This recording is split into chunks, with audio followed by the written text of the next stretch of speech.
Hello guys, ബിസ്നി ഹോബീസിൻ്റെ പുതിയൊരു വീഡിയോയിലേക്ക് സ്വാഗതം. ഞാൻ എന്നെ പരിചയപ്പെടുത്തട്ടെ. എൻ്റെ പേര് ബിസ്നി. എറണാകുളം ജില്ലയിലെ വരാപ്പുഴ എന്ന കൊച്ചു ഗ്രാമത്തിലാണ് എൻ്റെ വീട്. വിവാഹം കഴിച്ചേക്കുന്നത് തൊട്ടടുത്ത സ്ഥലമായ ചിറ്റൂരാണ്. പക്ഷേ നമ്മുടെ ഈ ലോകത്തായാലും കേരളത്തിൽ, പ്രത്യേകിച്ച് കേരളത്തിൽ, ഇന്ത്യയിലും ലോകത്തെവിടെയായാലും ഏറ്റവും കൂടുതൽ നമ്മൾ ദുഃഖിക്കുന്നത് മദ്യപാനികളുടെ ഭാര്യമാരാണ്. അപ്പോൾ മദ്യപാനം മഹാവിപത്തുള്ള ഒരു കാര്യമാണ്. അപ്പോൾ നമ്മൾ വീട്ടുകാർ കഷ്ടപ്പെട്ട് സ്ത്രീധനമൊക്കെ തന്ന് കെട്ടിച്ച് അയക്കും. പക്ഷെ അവിടെ ചെല്ലുമ്പോഴും ചിലപ്പോൾ പെണ്ണ് കാണാൻ വരുമ്പോഴൊക്കെ നല്ല ചെറുക്കനൊക്കെ ഇരിക്കും. പക്ഷെ അവിടെ ചെന്ന് കുറച്ച് ദിവസം കഴിയുമ്പോഴാണ് അവരുടെ യഥാർത്ഥ സ്വഭാവം നമുക്ക് മനസ്സിലാകുന്നത്. മദ്യപാനികൾ നല്ലവരും ഉണ്ട് കേട്ടോ. മദ്യപിച്ചാലും ഭാര്യനെയും മക്കളെയും നോക്കുന്നവരും കുടുംബം നോക്കുന്നവരുണ്ട്. പക്ഷെ മദ്യപിച്ച് കഴിഞ്ഞാൽ ഭാര്യനെയും മക്കളെയും സ്വന്തം അമ്മനെ പോലും നോക്കാത്ത ആൾക്കാരും ഉണ്ട്. അപ്പം അങ്ങനെ ഉള്ള സ്ത്രീകളിലെ ഒത്തിരി പേരെ ഈ മദ്യപാനം എന്ന് പറയുന്ന വിപത്തിന് ഇരയായി തീർന്ന സ്ത്രീകളുണ്ട് നമ്മുടെ, പ്രത്യേകിച്ച് കേരളത്തിൽ. അപ്പം അതുപോലത്തെ ഒരു വ്യക്തിയാണ് ഞാനിപ്പോൾ വാടക വീട്ടിലാണ് താമസിക്കുന്നത്.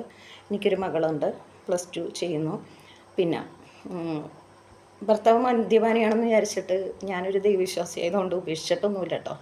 പുള്ളിക്കാരൻ എന്തെങ്കിലും അസുഖങ്ങളൊക്കെ വരുമ്പോൾ എൻ്റെ അടുത്ത് വരും. ഇവിടെ വന്ന് കുറച്ച് ദിവസം നിൽക്കും. ഞാൻ പുള്ളിനെ മരുന്നിനൊക്കെ കൊണ്ടുപോകും, ശുശ്രൂഷിക്കും, എല്ലാം ചെയ്യും. പിന്നെ സുഖമായി കഴിയുമ്പോൾ പുള്ളി കുടിക്കാൻ വേണ്ടി സ്വന്തം വീട്ടിലേക്ക് സ്വതന്ത്രമായിട്ട് പോകും. അതാണ് എൻ്റെ ലൈഫ്. അപ്പം ഞാൻ ഈ വാടകയ്ക്ക് ഇവിടെ താമസിക്കുന്ന സമയത്ത് കോവിഡിന് മുമ്പാണ്. അന്നേരത്ത് എനിക്ക് അത്യാവശ്യം ഹൗസ് ക്ലീനിങ്, ഗാർഡനിങ് ഒക്കെ ജോലി ചെയ്താണ് ഞാൻ കഴിഞ്ഞിരുന്നത്. എനിക്ക് വാടക കൊടുക്കാൻ എല്ലാത്തിനും കുഴപ്പമൊന്നും ഉണ്ടായിരുന്നില്ല. അത്യാവശ്യം പൈസയൊക്കെ കിട്ടുമായിരുന്നു. പക്ഷേ കോവിഡ് എന്ന് പറഞ്ഞൊരു മഹാമാരി നമ്മുടെ മുമ്പിലേക്ക് വന്നപ്പോൾ ഒരു 4.5 വർഷത്തോളം നമ്മളാരും ജോലിക്ക് വിളിക്കാതെ വിഷമിച്ച് നമ്മൾ വാടക കൊടുക്കാനും മകളെ പഠിപ്പിക്കാനും, അന്ന് മകൾ ഒരു 5-ൽ 6-ലൊക്കെ 6-7 പഠിക്കുന്ന സമയമാണ്. അപ്പോൾ വളരെ ബുദ്ധിമുട്ടി കടങ്ങളും പലിശയുമൊക്കെ എടുത്ത്, പലിശക്ക് പൈസയൊക്കെ എടുത്തിട്ടൊക്കെ ഭയങ്കരമായിട്ട് കഷ്ടപ്പെടേണ്ടി വന്ന ഒരു സാഹചര്യം 4.5 വർഷത്തോളം കടന്നുപോയി. ആ സാഹചര്യത്തിൽ നിൽക്കുമ്പോഴാണ് ഞാൻ താമസിക്കുന്ന വീടിൻ്റെ അടുത്ത്, ഇപ്പം ഞാൻ നിങ്ങൾക്ക് യൂട്യൂബിലിടുമല്ലോ ഓരോ വീഡിയോസൊക്കെ ചെയ്തിടാം. അവിടെ ഒരു ചെറിയ പറമ്പ്, ചെടി നടാനും നോക്കാനും ഒക്കെ ഒരു കെയർ ടേക്കർ പോലെ അവിടെ എല്ലാം ചെയ്യാനായിട്ട് എനിക്കൊരു ചെറിയ ജോലി കിട്ടി. അതിലൊരു ചെറിയ ശമ്പളമുണ്ട്. അതുകൊണ്ട് അങ്ങനെ തട്ടിമുട്ടിയൊക്കെ ജീവിച്ചു പോകുന്നു. പക്ഷെ എനിക്ക് ഈ 4.5 വർഷത്തെ കോവിഡിൻ്റെ ആ കടബാധ്യത ഇപ്പോഴും ലക്ഷങ്ങളുടെ കടബാധ്യതയായിട്ട് നിൽക്കണേണ്.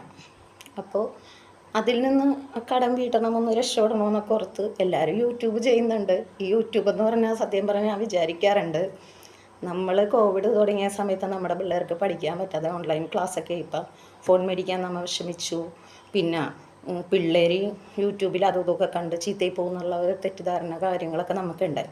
എന്ത് സാധനം വരുമ്പോഴും അതിന് നല്ല വശമുണ്ട്, ചീത്ത വശമുണ്ട്. അത് നമ്മൾ ഉപയോഗിക്കുന്ന പോലെ ഇരിക്കും. പക്ഷെ ഇന്ന് യൂട്യൂബിനെയും അതും ഇതിനെയൊക്കെ, സ്മാർട്ട് ഫോണെയും വീഡിയോസിനെയൊക്കെ ഓരോരുത്തർ പണ്ട് കുറ്റം പറഞ്ഞിരുന്ന സമയമുണ്ട്.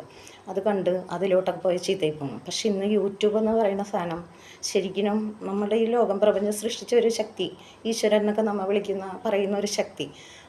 ഇപ്പോൾ ഞാൻ ചിന്തിക്കുന്നത്, ദൈവം നമുക്ക് കഴിഞ്ഞാൽ ഒരു വലിയ വരദാനമാണ് ഈ യൂട്യൂബ്.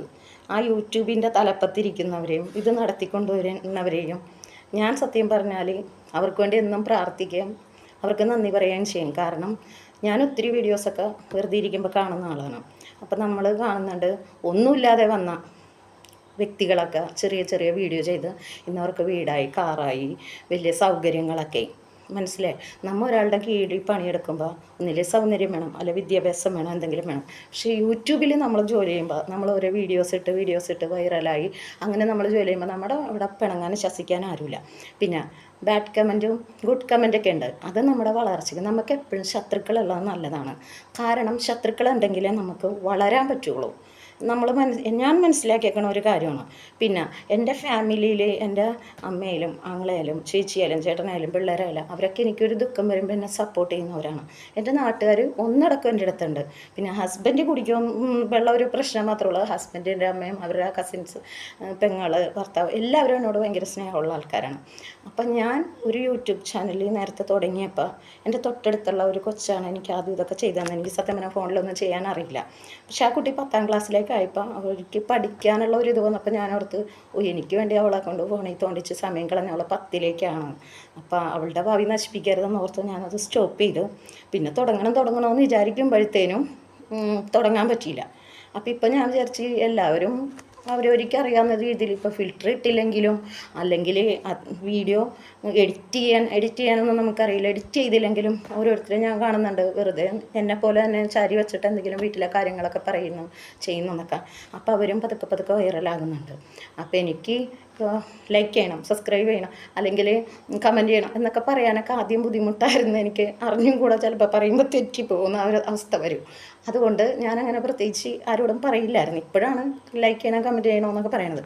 അപ്പോൾ എൻ്റെ ഈ വീഡിയോ കാണുന്ന നിങ്ങൾ എന്നെപ്പോലെ ഒത്തിരി പേര് ജീവിക്കുന്നുണ്ട്. അപ്പം ഇന്ന് നമുക്ക് മൊബൈൽ സ്മാർട്ട് ഫോണും ഇല്ലാതെ ഒന്നും ചെയ്യാൻ പറ്റില്ല. കാരണം നമുക്കിപ്പോൾ ഒരു വാട്സപ്പ് വന്നത്, ഇപ്പോൾ ഒരാളെങ്കിലും മരിച്ചെന്നറിയണമെങ്കിൽ നമ്മൾ വാട്സപ്പ് എടുത്ത് നോക്കണം, അല്ലെങ്കിൽ നമുക്ക് ഒരു പൈസ അങ്ങോട്ടും ഗൂഗിൾ പേ വേണം. ഇപ്പം നമുക്ക് ഗ്രൂപ്പിൽ സ്കൂളിൽ നിന്നൊക്കെ വരും സന്ദേശം അയക്കണം, എല്ലാം വാട്സപ്പ്. അപ്പം നമുക്ക് സ്മാർട്ട് ഫോണില്ലാതെ ജീവിക്കാൻ പറ്റാത്തൊരു കാലമാണ്. അപ്പോൾ ദൈവത്തിനറിയാം കാലം പോണനുസരിച്ച് മക്കൾക്ക് എന്താ ആവശ്യമെന്ന് വെച്ചാൽ അത് ദൈവം ഓരോരുത്തരുടെ തലച്ചോറിൽ കൂടി ഓരോ മിഷൻസ്, ഫോണ്, കാര്യങ്ങൾ കണ്ടുപിടിപ്പിച്ച്, ആപ്പുകളൊക്കെ കണ്ടുപിടിപ്പിച്ച് നമുക്ക് തന്നെയാണ്. പക്ഷെ അത് നല്ല രീതിയിൽ ഉപയോഗിക്കേണ്ടത് നമ്മളുടെ സ്വഭാവം പോലെ ഇരിക്കും, നമ്മളുടെ വ്യക്തിത്വം പോലെ ഇരിക്കും. അപ്പോൾ ഞാൻ നിങ്ങളെ പരിചയപ്പെടുത്തി, ഞാനിടുന്ന എനിക്ക് വലിയ കഴിവുകളൊന്നുമില്ല. അത്യാവശ്യം പണ്ടൊക്കെ പാട്ട് പാടുമായിരുന്നു, ഇപ്പോൾ ഭയങ്കര പാട്ട് പാടാനൊന്നും പറ്റുന്നില്ല. പിന്നെ എനിക്കിങ്ങനെ ചീപ്പ് വെച്ച് നമ്മൾ കുഞ്ഞുനാളിൽ അങ്ങനെ പാടുമല്ലോ. അപ്പം എനിക്കിപ്പോൾ 49 വയസ്സുണ്ട്. അപ്പം ഞാനൊരു ശരിക്കും പറഞ്ഞൊരു 8 വയസ്സ് തൊട്ട് ഇങ്ങനെ ചീപ്പ് വെച്ചൊക്കെ പാട്ട് പാടുമ്പോൾ എൻ്റെ അമ്മ പറയും, ഓ മനുഷ്യന് തലവേദന എടുക്കണം, എന്തൊരു ഒച്ചപ്പാടാടി, നിർത്തുമെന്ന് പറയും. പിന്നെ ഇപ്പോൾ ഇവിടെ വല്ലപ്പോഴും ഒന്ന് ചീപ്പെടുത്ത് പറയുമ്പോൾ മോള് പറയും അമ്മക്ക് വട്ടാണെന്ന് പറയും ഇങ്ങനെയൊക്കെ ചെയ്യാനായിട്ട്. പക്ഷെ ഞാൻ വിചാരിച്ച് എന്തോരം പേരെന്തൊക്കെ തരത്തിൽ വീഡിയോ ഇടണം, ഇഷ്ടപ്പെട്ടാൽ ലൈക്ക് ചെയ്തിട്ടെ. എൻ്റെ ഒരു സന്തോഷം, അതാണ് ഞാൻ ബിസ്നി ഹോബീസ് ഇട്ടത്. എൻ്റെ സന്തോഷം ചെടികളാ, കുഞ്ഞുങ്ങൾ. എനിക്ക് ഏറ്റവും ഇഷ്ടം കൊച്ചുങ്ങളുടെ കൂടെ കൂട്ടുകൂടെ കളിക്കൊക്കെ ചെയ്യണതാണ് ഏറ്റവും ഇഷ്ടം. പിന്നെ ചെടി നടണത്, ചെടീനെ പരിപാലിക്കണമൊക്കെ ഭയങ്കര ഇഷ്ടമാണ്. പിന്നെ എൻ്റെ ഒറ്റയ്ക്കിരിക്കുമ്പോൾ ഏറ്റവും ഇഷ്ടമുള്ളതാണ് ഈ ചീപ്പ് വെച്ചിട്ട് ഓരോ പാട്ടുകളൊക്കെ ഇങ്ങനെ പ്രാക്ടീസ് ചെയ്ത് നോക്കലൊക്കെ. അപ്പോൾ നിങ്ങളെല്ലാവരും എൻ്റെ വീഡിയോ കാണണം, എന്നെ സപ്പോർട്ട് ചെയ്യണം. Okay, thank you.